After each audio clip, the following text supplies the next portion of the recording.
Miami's hot, hot, hot, hot fire. Miami's hot, hot, hot, hot fire. Hello, welcome back to my channel. It's your girl Sharon, aka the Melanin Nostalgic Runner, and we are doing another review for The Real Housewives of Miami, season 6, episode 2. And I don't think I said what the season was the first video that I have, but this is season 6. Episode 2 is called Champagne Confessions. And one side note before we get into it, I'm always interested where a title of the episode comes from. It normally manifests itself somewhere in the episode. And I think in this one, you'll definitely know why it was called that. Yeah, so without further ado though, let's get into it. Let me go ahead and also put my mic on.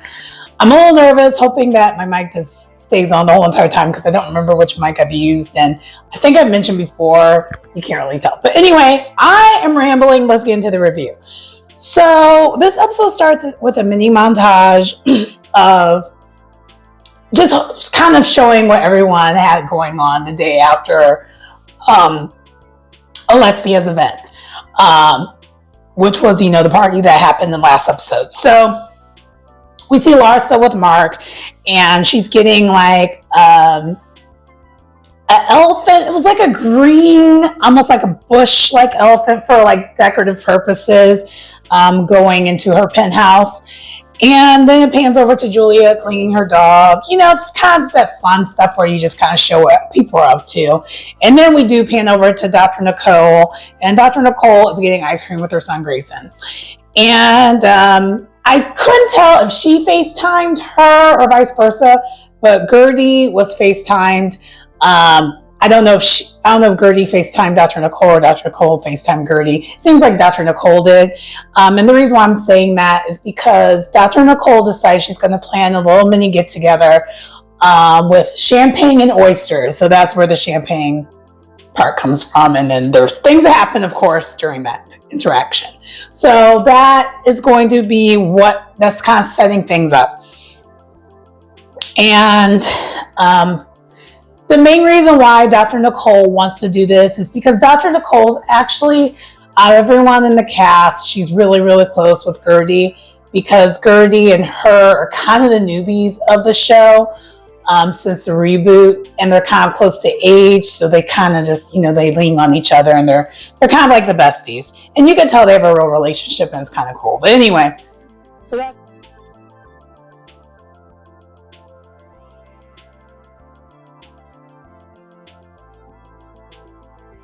Anyway, so that's why we have that. Next, then we go over to Lisa. As was kind of insinuated and mentioned at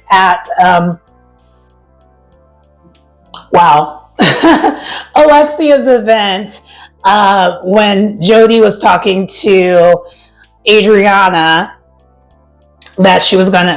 Jody was talking that Lisa and Jody wanted to invite Adriana to their place, just to check it out. And so it's already happening. And for those who don't remember or who didn't watch the first episode, we find out in the first episode that Jody actually is in Adriana's old home. And the old home that he's in, that was currently his home, was actually featured multiple times in the original version of Real Housewives of Miami, because this is when Adriana was with her husband, the one that she got married to on the show and everything. So we've seen her home with her in it, but now it's Jody's home, and now it's his home that Lisa's at regularly because that's Lisa's boyfriend. So small world. And Lisa also is an OG for those who are not familiar. So Lisa's been around too. So it's kind of funny that Lisa has seen both versions of the house. And she was like the first one to see it like that. So it's kind of funny. But anyway, so Adriana sees it, and it's kind of a fun scene because we're looking at the befores, how the house looked before when Adriana was in it. And Adriana had like more of a bohemian style, whereas Jody modernized it. And so it looks more like modern Miami, according to Adriana. Adriana, of course, personally prefers the way she had it decorated, but he completely remodeled the place. And I found that kind of fascinating. It was kind of cool. Again, I think I mentioned before, I'm really into like the whole real estate of it all and looking at houses. So it was kind of cool showing the comparison.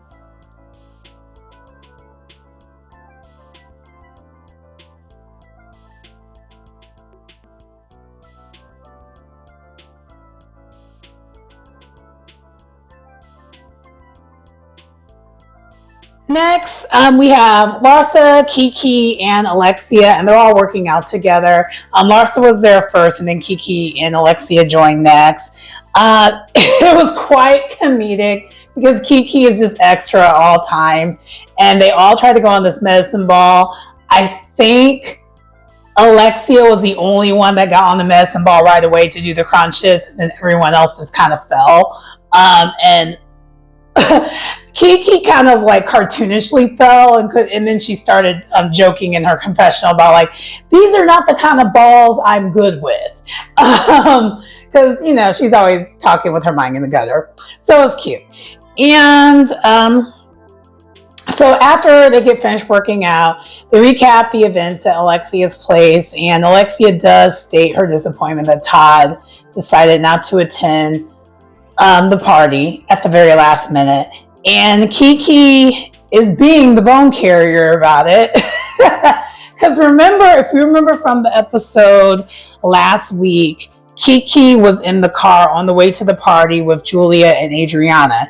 And Adriana was talking mad, ish about Todd and Alexia's relationship. And she carried that bone and told Alexia right then and there. And Alexia's just like, and this is the thing. I'm not really a fan of either of them, but let's call a thing a thing. I think Alexia has every right to believe that Adriana is jealous of her because I mentioned last episode it came off that way. And so she literally said she's jealous of her. She wants, my life. And I don't know if she wants her life, but I don't know. Adriana's just Adriana. I've never been able to figure her out. And I like her spirit as far as like she comes off really bubbly, but I just wish she had way more self-confidence than what she has, because it's very clear that she doesn't. She comes off as like someone who's older, who has the insecurities of a teenager, in my opinion. But anyway, so then Marisol then FaceTimes Alexia, and Alexia's like, yeah, we're at the gym. We didn't invite you because we know you don't like working out. And then and Marisol's like, yep, thank you. I didn't want that.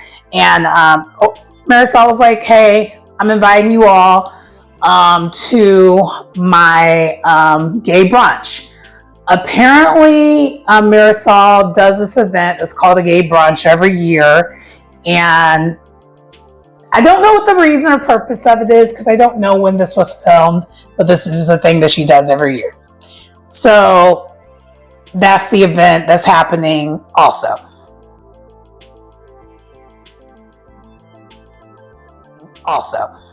In this episode.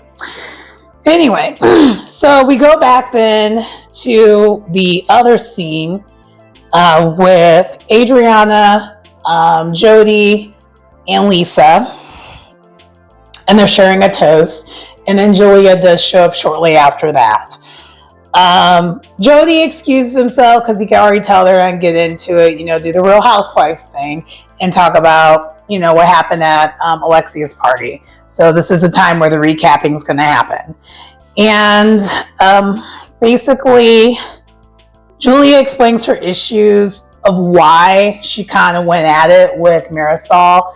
She basically just straight up said, just called the thing a thing, like, Marisol's a pot stirrer, and she hides her hand after she starts a whole bunch of stuff, and she's sick of it. And Lisa didn't disagree. And we know Adriana, what side of the fence she's on. She's always going to take the side of Julia, because Julia and Adriana are best friends. Whereas Lisa, when it comes to the Real Housewives of Miami, I would say she's probably the most neutral when it comes to the groups, because there clearly is two groups within this group that are closer versus not. And it was alluded a little bit last episode. Because Alexia is trying to stop that from being a thing, but it's not completely resolved, because we know last week not everything was resolved. So there still is kind of a mini divide. It's not as bad as like Real Housewives of Potomac divide, but there is a little, or like the Real Housewives of Atlanta. It's not as bad as either of those divides, but there is definitely a divide within the group. And Lisa, of all the people in the group, she's probably the most neutral. So she goes to like both events. And this was even kind of happening even last season. She's always the one who goes to both events. Like if it's not happening at the same time, of course. And I'm saying that for a reason. We'll find out later on during this recap. So anyway, Lisa basically does agree with Julia's like, yeah, she's kind of a imposter. And the other thing I kind of wanted to share is I am noticing, before I do that, they also do address wanting to get into the bottom of what's going on with Gertie, because they noticed Gertie's behavior was a little all over the place during the party, and they're going to get to the bottom of it. So that was the other thing that was brought up. Also, side note, how do I feel about this episode? I will say this was a nice filler episode. We did get some action towards the end, of course. It was a good episode overall, but not a lot really happened, but I enjoyed the episode. Stories moving along. Yeah, it's not bad so far. So far, so good. But also, to the other thing I want to provide feedback to is that I do love how Real Housewives of Miami's filmed in comparison to the other franchise I'm watching right now. Because I'm noticing, at least with, I think every single franchise I'm looking at right now are all different production companies. I'm almost positive they're all different production companies. I'm almost positive. I think I don't know, fact check me, but I'm almost positive those are all different production companies. But out of all of them, one thing I noticed about Real Housewives of Miami, I almost said University of Miami. The one thing I noticed about Real Housewives of Miami is that they do a lot of dual scenes. Like, of all the franchises, they do a ton of dual scenes. So it's a lot of back and forth. So it does seem like it's a little bit more of a fast-paced type of filming. And I don't know how I feel about it. And I don't remember it quite being that way when the show was exclusively on Peacock. Because this is the first season, for those who are not aware, this is the first season that's actually on Bravo and then streaming on Peacock the day before. It was a show since the reboot. Pre-reboot, it was always on Bravo because there was no Peacock back then. But ever since the reboot, this is the first season that it is not filmed. It's not a Peacock original. And I don't know how I feel about it yet, but I will say this. I think I liked it slightly better, the look and feel of it, when it was solely on Peacock. So I don't know if they're watching this or whatever, but like I did like it slightly more. It seemed like it was just a little bit more sleeker and clean, the way it came to the editing and the production of it all. I think it's still the same production company, but for whatever reason, it just seems like it's clean. Just my thought, but I kind of wanted to bring that up before we move on.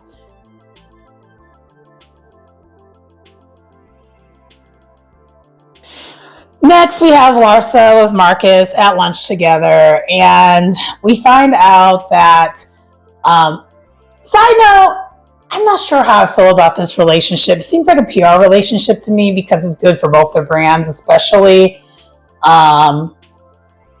Yeah, it just seems like it's good because it's very controversial and very, attention seeking. I guess what do Gen Z say? Clout chasing? Yes, this is a very clout chasing-esque relationship in my opinion. So I don't know if I believe it or not. But anyway, so they're at lunch together, and apparently they're going to put a podcast. I know they have a podcast now, because fast forward, there is a podcast. But they're discussing putting a podcast together, and talk about the relationship, I guess, for anyone who wants to hear it or listen. And talks about marriage was talked about in this lunch. It seemed forced. Maybe, okay. And I'm going to say this, and I don't think I need to say it for every single franchise I watch, because I feel like there's almost every single franchise, with the exception of Real Housewives of Beverly Hills, lately. It's like every other franchise has a relationship that I don't believe. And the reason why, a lot of times when I don't believe something, because it feels forced. It doesn't come off natural. Now, I could be wrong. I don't know these people in real life. But if it just seems not natural, I'm going to just call a thing. And to me, their dynamic is not, I don't know. It seems very rehearsed in a way. Especially when I look at Marcus' body language towards Larsa. Larsa, I think, is good at pretending more, because I think she actually is attracted to him and whatnot. But I just don't believe it all the way. I don't know. But they talk about, I guess he's going out of town. And him going out of town, he's going to Orlando. And it's Miami, but he's going to Orlando for 3 weeks. And she's panicking about it. And I don't know. That's pretty much the scene, though. I don't really have much to say about it. And y'all already know, I already mentioned in the first episode, I don't really care for Larsa, so we're just going to keep it pushing.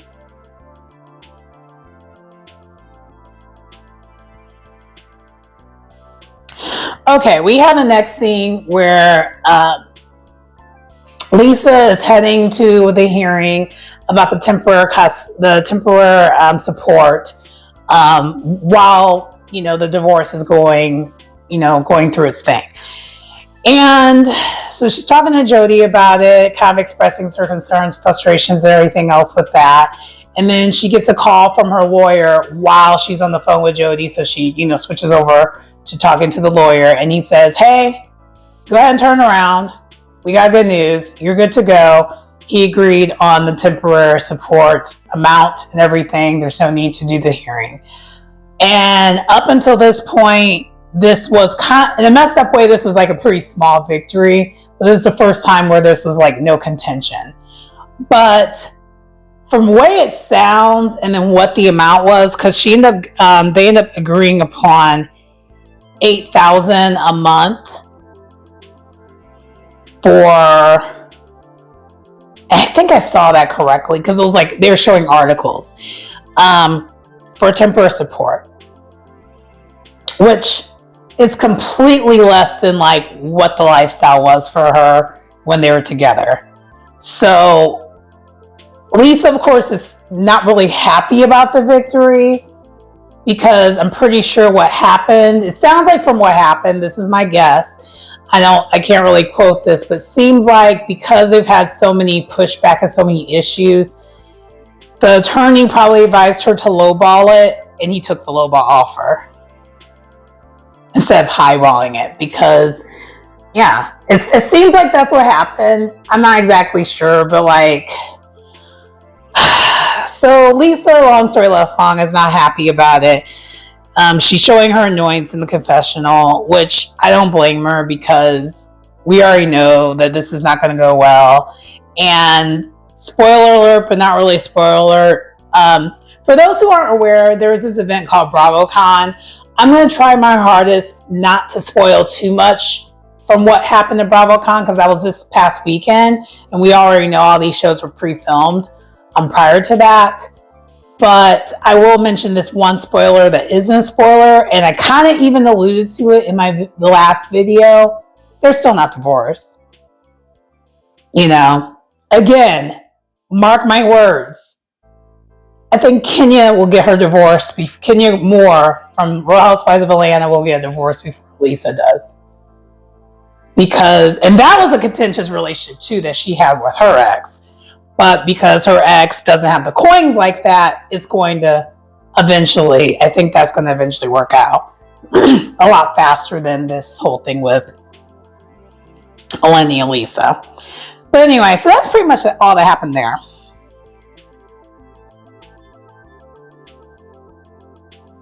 Next, we see Marisol getting ready for the gay brunch. She's just setting it up. And then we pan over. So this is another case. This next thing is a case. And pretty much for almost the remainder of the episode, minus the very final scene, we're going to be panning over between two different events. Because we find out that the gay brunch and Nicole's champagne and oysters event, the happy hour, are happening at the same time. So remember I mentioned the divide? There's a divide, but not really. It doesn't come across watching it as a divide, but the closeness is there is some cliquish behavior with the women on this show. And it's honestly a thing with all the housewives. It just is what it is. But it's not toxic. I mean, so far it's not. It sometimes gets that way, but at this point, I would say this is too soon to say if there's any alliances or anything like that. I don't think there is right now, because I think everyone's trying to resolve and make peace.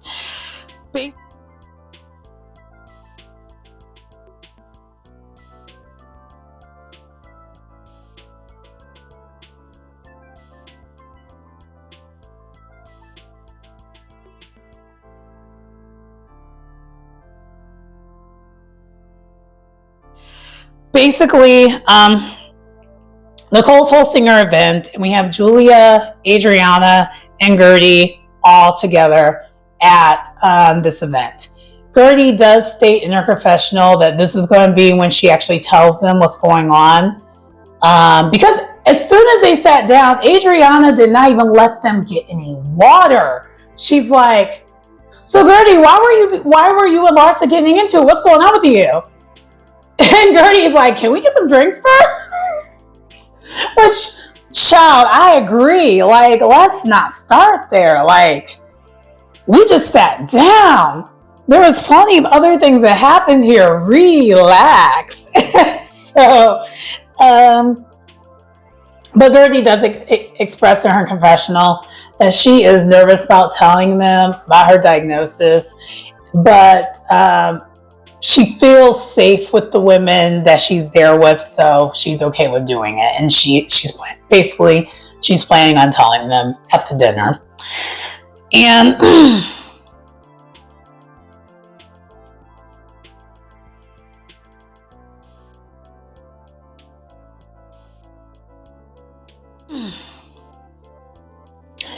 so we pan back over to the gay brunch, and we see that Kiki, Lisa, and so Kiki and Lisa have joined Marisol. The event has started. Kiki is sharing that she met Lenny's current girlfriend, which is a homewrecker who caused all this stress for Lisa. She met that lady's ex-husband, and Kiki was hitting on him and stuff. He's like, "He's such a nice guy. Maybe I should take one for the team and date him." And basically just to spite Lenny, because no one likes Lenny. He's not a good person. And it really shows on camera. He's just such a tool, especially the way he treated the mother of his children, the bare minimum. I know that's his ex-wife, but it's also like, you have kids with her. You're showing your children that this is acceptable, how you're treating the mom. So anyway, but Kiki makes a joke about it. She's not really I don't think she was serious. But so basically we go back over then to the happy hour, and out of nowhere, Emilio Esteban walks past the table, but basically to say hi to Adriana. And for those who don't know who Emilio Esteban is, that's Gloria Esteban's husband, longtime husband, and like a legend in Latin music. Gloria Esteban was and still is that girl. No, you can control yourself any longer. That. And he is a major producer and helped produce Gloria Esteban's career. I think even like Mark Anthony,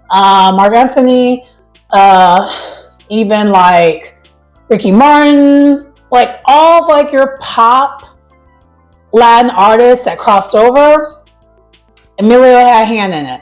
And so basically we find out that he did make an appearance last season with Adriana, because Adriana she still has her music she's working through. That song that I always sing at the beginning, that Miami's hot, hot, that is her song. That's her song that she has. And so she wants to produce another song, but get it where it's on the radio, like, a big song. And so Emilio Esteban is a producer who's currently working with her to help her get there.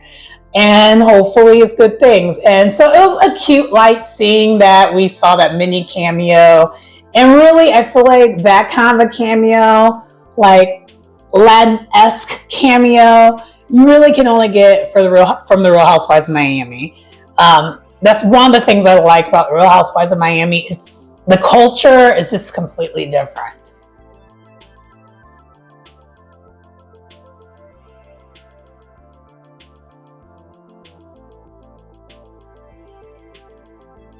Okay, so back to the brunch.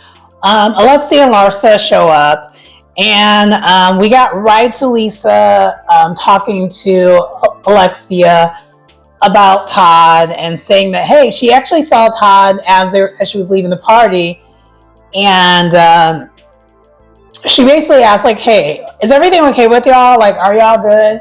And the reason why, and this has happened, I forgot to mention, this also happened at the gym. Like Larsa and Kiki did ask about that to Alexia, if everything was okay, because he wasn't there at the party, number one. That was one of the main things. And number two, her speech was really awkward, and she mentioned the divorce word. I honestly think she would have never mentioned that word. They wouldn't have thought anything of it, but it's the fact that she also mentioned that word. That's literally where everyone's head went to, just in case. It was one of those things like, my head wasn't going to go here, but you mentioned it, so now it's there. It was one of those. So, but Alexia says, hey, no, everything's all good. We're fine. And kind of keeps it pushing. But back at the happy hour, on the other hand, and that's actually one thing I like about this show, is a lot of times they'll be talking about the same subject, but like they're in different areas talking about the same thing, and I enjoy that. So back at the happy hour, Adriana's talking about it too, but she says she also talked to Todd, and she found out, according to her, that there's trouble in paradise. Because she first started off saying, like, hey, I hope I'm not the reason why you weren't at the party. I hope it didn't cause that much problems where you don't want me at your house. And she assures, and Todd ensures her, no, that was not the reason why he wasn't there. And then she's like, if there's trouble in paradise, hopefully everyth's okay. I hope there's no trouble in paradise. And he was like, bingo. So it makes it sound like, from what she's saying, everything isn't good with Alexia and Todd, but it's like, Adriana. And this is why it's hard for me to ever really like her all the way, because she just keeps putting herself and inserting herself in situations that she has no business doing. Like, you're trying to be cool with this lady, Alexia, but yet you keep intervening, saying these weird comments that sounds like you're jealous. And then you're going to talk to her husband about their relationship, even though that's her husband.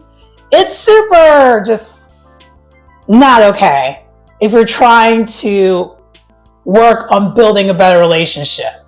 So remember on the first episode why I said that this is probably not going to last that long? these are the reasons why I'm not going to last that long. Because Adriana just does not know how to read the room, and she just is doing too much. That's what she does. Anyway, so, and as she's saying this, Julia is just looking at her like,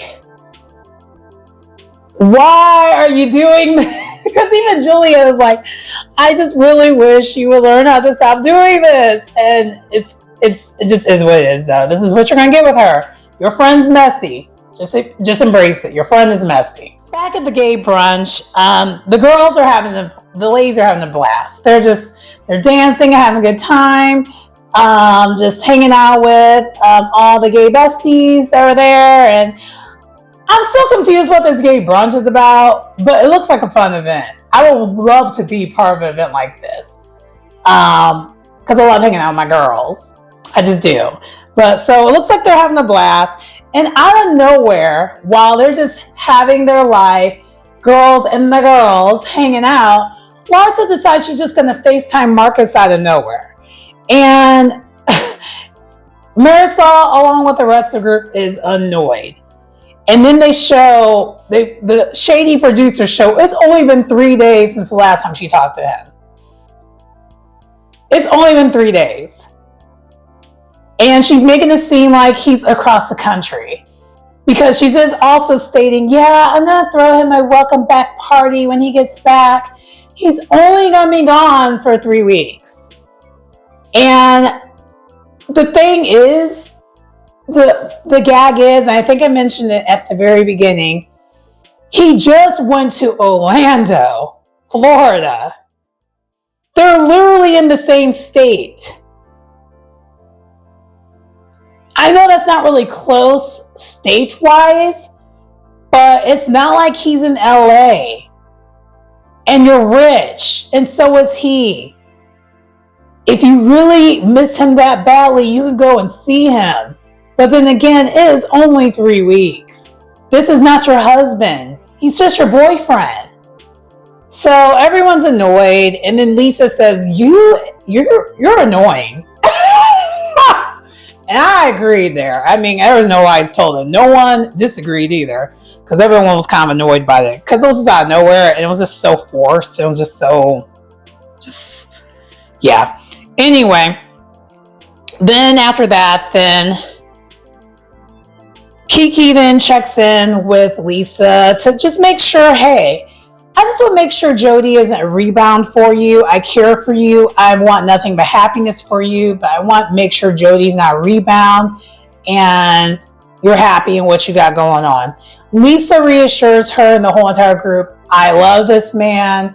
He's one of the nicest men ever that I've ever dealt with. This is real. Because they all were saying this just out of concern, because she is kind of moving. She did just move from one. She's still in the middle of a major traumatic, life-changing event. So she may not always be thinking clearly, but I do think it seems like from what we're seeing so far, he's a great support system.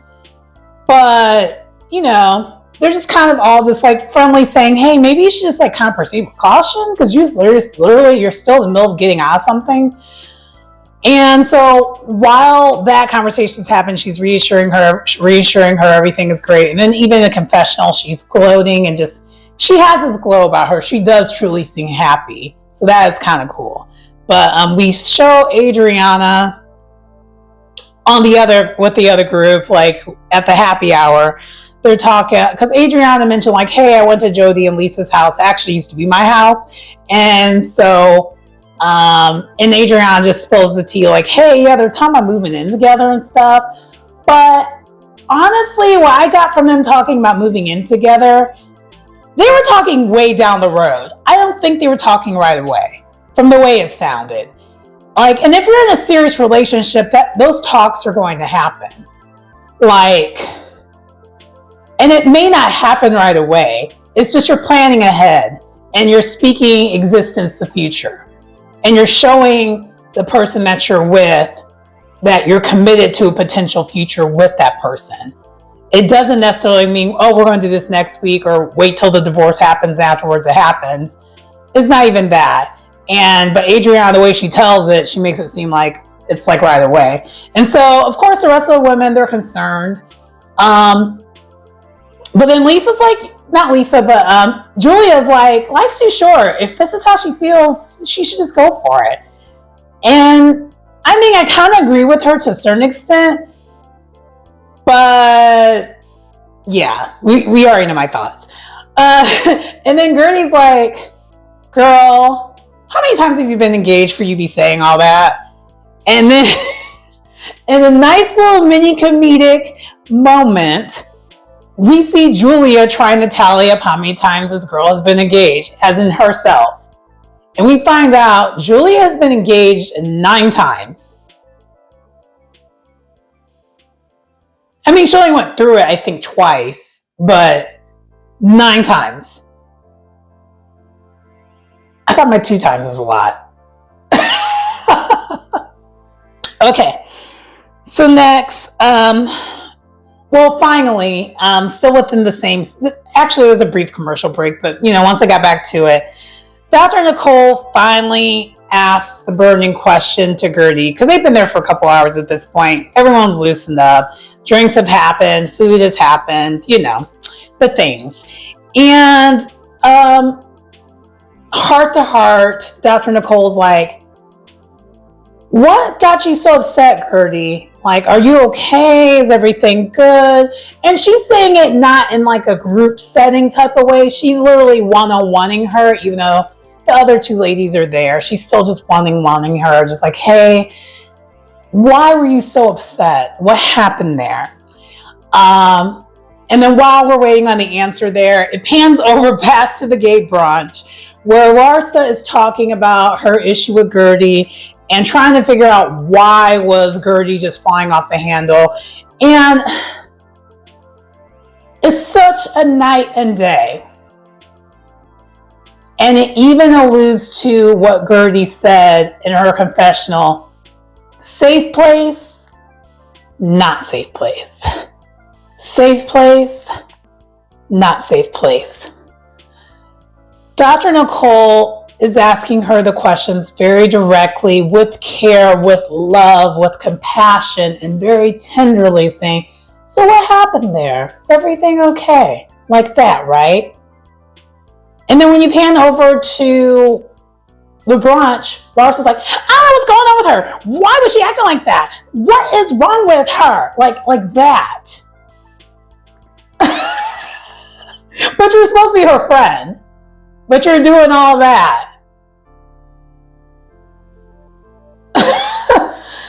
So and Lars is being so extra about it that even Alexia and her gay best friend who's there, it had his name there, and now I don't really remember his name.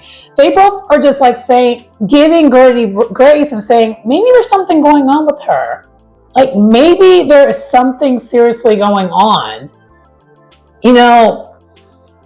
And everyone else is like, yeah, maybe there's something else going on.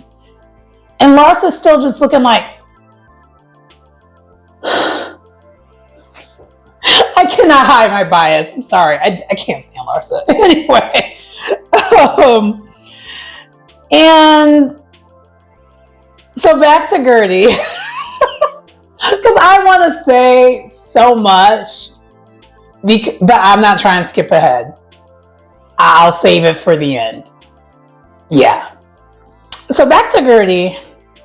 Gertie does proceed to break down in tears.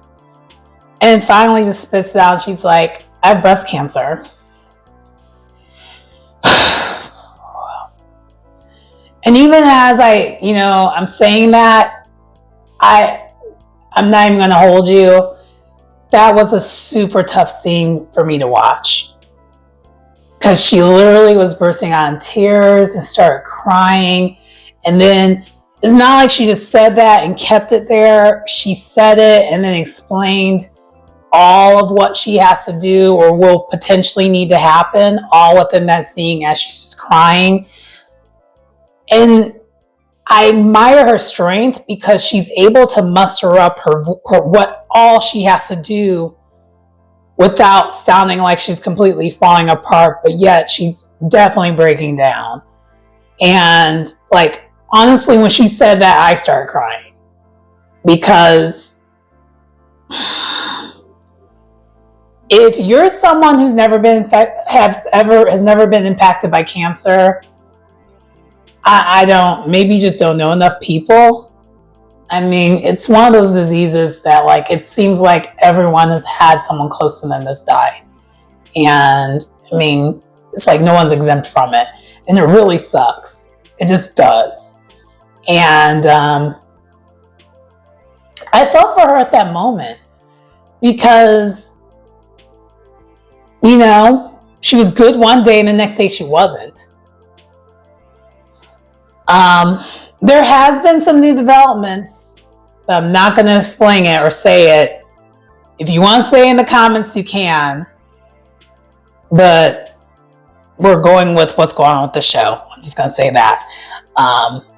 Even though I mentioned the BravoCon thing about the other thing. Everything else, I'm going to try my hardest. And I probably should have mentioned this before it comes to all my reviews. I know there's a lot of news that happens outside of the show.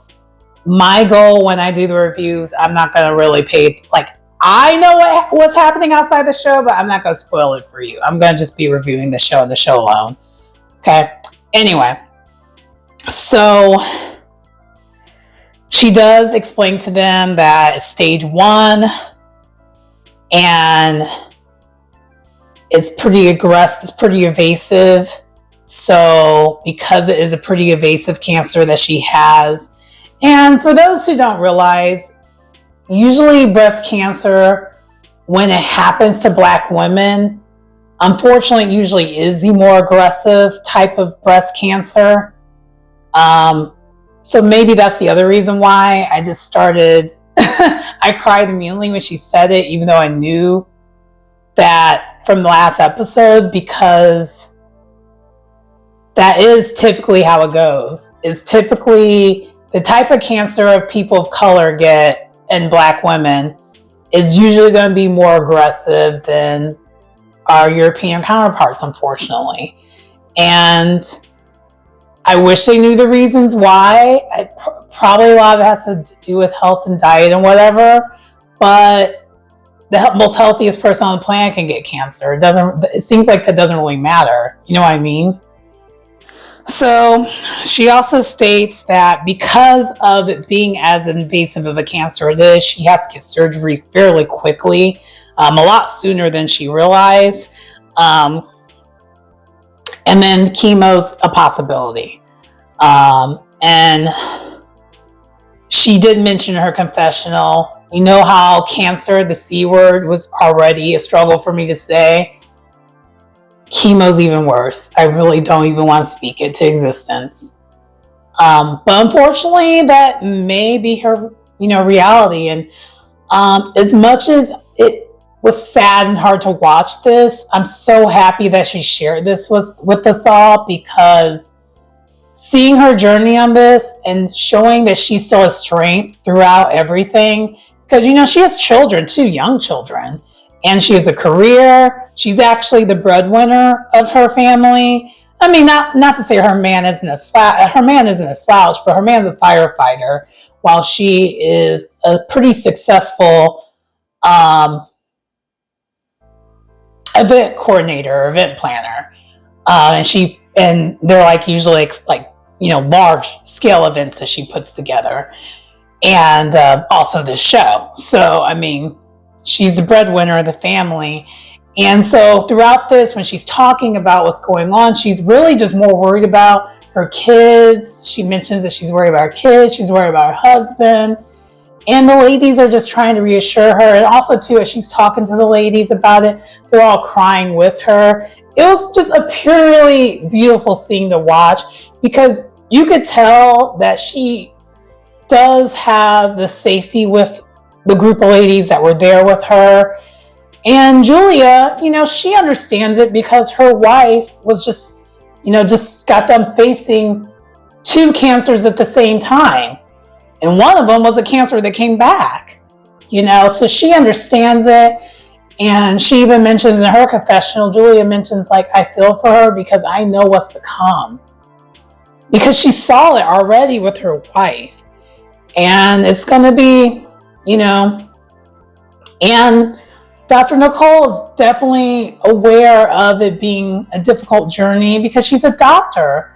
So her, love for Gertie is on a different level because, they're close friends, but also, too, she has that background of being in the medical field to realize how much strength that she's going to need, but she clearly does have. And you could tell that these women love and respect each other, including Adriana, because this is like one of the few scenes. Adriana read the room. She wasn't being extra. Like, they just were all crying. It was probably one of the most realer scenes on The Real Housewives I've seen in a long time because it was real. There's no producing that kind of a moment. You know what I mean? So, out of nowhere, because the room is the way it is, Gertie's like, she starts joking about like, and I have really, really beautiful boobs. And now they're going to cut out of it. And what if when they reinsert it, the boob's going to go here and this one's here?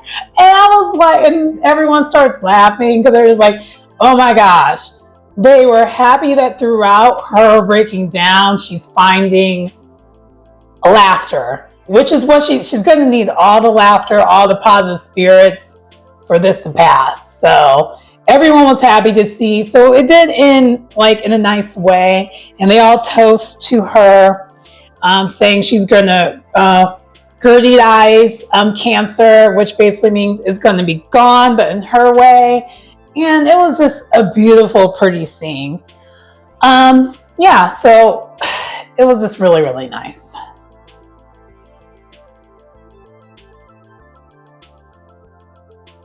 Next, we have Todd and Alexia. They're meeting for dinner. And they give us an update on Peter, which is not Frankie. Frankie's a son with a special needs that was at the party last week. Peter, for those who are longtime Housewife fans, is the one who gets in a lot of trouble a lot of times. He's kind of the one that she needs to ring in, but the problem is she needs to ring in with tough love, not continue doing what she's doing.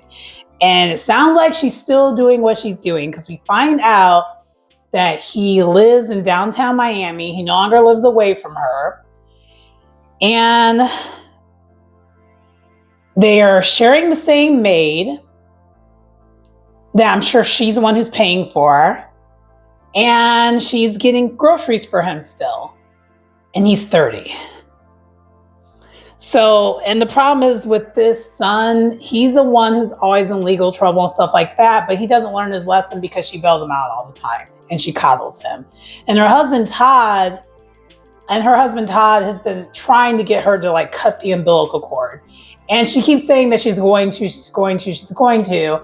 And the messed up thing is she kind of has gotten a little bit better, but it's been baby steps better. She needs to get a lot better because she's coddling him. She kind of treats, and I really would love it, and I don't know this, but I think Alexia could definitely afford to go to some therapy. I don't think she does, but I think she really needs it because she coddles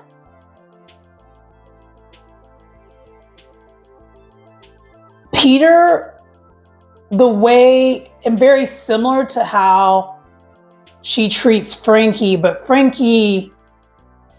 it's to both their detriments. So for those who are probably who are new to this, last season she was struggling with overly coddling Frankie too, which basically made it where Frankie was always dependent on her. And basically, I think Frankie's pretty much, she's just on the spectrum, but he's not so non-functioning on the spectrum that he needs all the help that he's getting. Really, if he was taught independence more, he would be fine. And at some point, he does need to be taught that, because and Todd even was struggling with her on that too, to a certain extent, saying, "Hey, you're kind of being a detriment, because he's not going to never learn. He's never going to learn how to be independent. And what happens when you go, you know?" And yeah, so she basically does the same thing with both her kids, but a detriment. But Todd has been trying to get her to stop it. And that's one thing I do like about meeting Todd. I don't know much else about him, and I feel like this is a season where we're going to learn a lot more.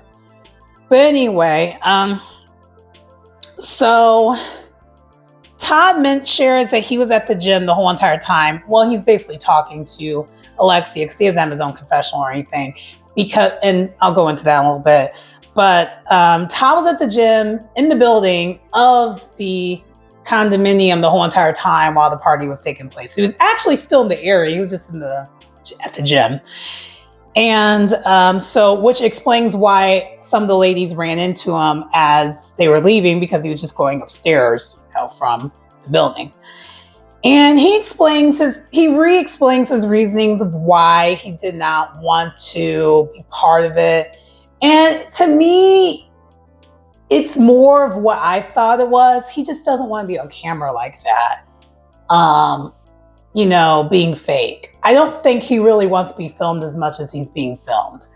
I think he thinks, I think the lighthearted scenes that he has here and there, like, for example, he has with Alexia, is fine.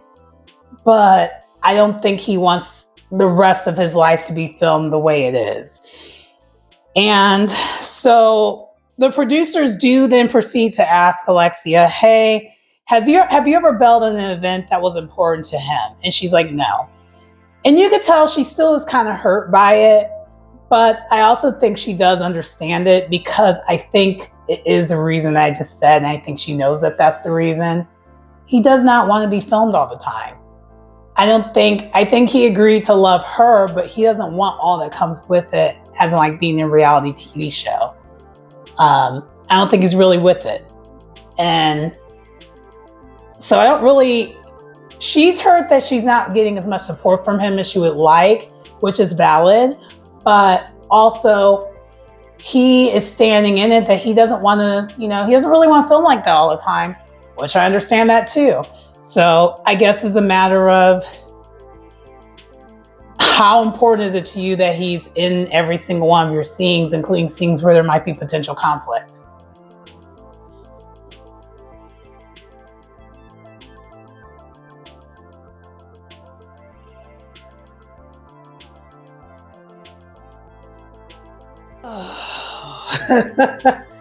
In the final scene, and I'm saying this for a reason because y'all probably already know, Larsa and Gertie, they meet each other for lunch Larsa wants to know what's going on with Gertie, and Gertie just wants to level set and resolve the issue that she has with Larsa.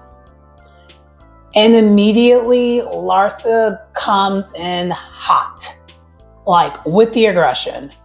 And what kills me is she does not realize nor care that she's being aggressive, because she doesn't listen. She's one of those people, you talk to her, she does not listen to you. And she has kept minimalizing Gertie as she's saying, like, "Look, you're minimizing me. I'm trying to explain how you talk to me is not acceptable, and you're not receiving it." Because Larsa immediately, when they sit, she starts saying, like, first thing we're not going to do, we're not going to cry to Gertie. And Gertie's like, "So you're going to start sitting here and demanding certain things from me? You're going to make me suppress my feelings to talk to you? What is that?" And I agree with Gertie. It's like, if I want to cry, I'm going to cry. And that's literally what she said. If I want to cry, I'm going to cry. And then Gertie started crying because she felt disrespected. Because it's like, do you want me to cry or punch you in the face? I mean, let's make it a thing. typically when someone is angry, they either go off on you, which I think that's some people's style of how they handle anger with another person. They might just shut down, which if you're someone who's attention seeking like Larsa, that's not going to go over well. Or they get physical with you, which honestly, if Larsa meets the right one, that will happen. Or they do the other thing, which is getting physical with you, which is crying. And as someone who's kind of like that, I don't really first of all, I don't put myself in positions anymore where I get that mad. But I am someone, when I get really, really upset and I don't say how I feel necessarily, because I barely go shutdown mode. I don't shut down. That's just not how I work. But I'm either going to go off on you, which I usually do that if I don't care about you. But if I don't really care about you, it doesn't really bother me. It's more or less whatever. I don't care. But if I care about you, it's going to be the other two. It's either I'm going to cry first to stop myself from doing the next step. And then the last step is I might put hands on you. But I typically am someone older me doesn't put hands on anyone. Like I would say 23 and younger. Yeah, the hands would have happened. Unfortunately. But today, in today's age, that's a normal reaction. When you're really, really upset with someone, you cry because you're kind of you have to express your anger somehow. It's a feeling. It's just how you react a lot of times can be messed up. But I would say out of all of them, crying is probably the most healthiest.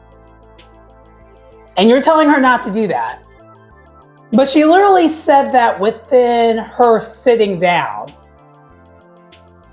She didn't even get to eat her food, and that food looked good. I was upset for her.